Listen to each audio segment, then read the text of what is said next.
Okay, working on these Chris Craft Q pumps, these D05s. You know, these pulleys are always tricky, and they're getting harder and harder to come by from Chris Craft, because if you need to rebuild the pump or put bearings in it, you have to press that pulley off. Well, it's common when people don't do it right, unfortunately, and it's a cast pulley. It's not steel, so it's easy to break.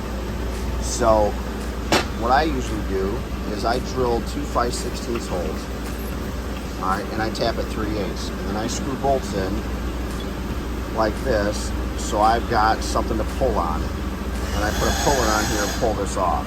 So I'll show you how I do it. All right, we got it set in the press with our bolts. We got a little red. We'll see if we can't press her off.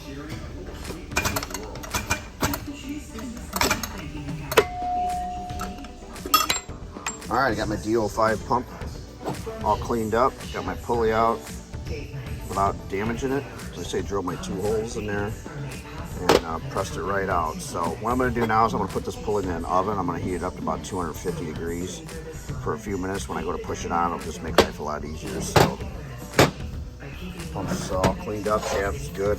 Just blasted that, blasted the front housing. So we'll go ahead and put it together.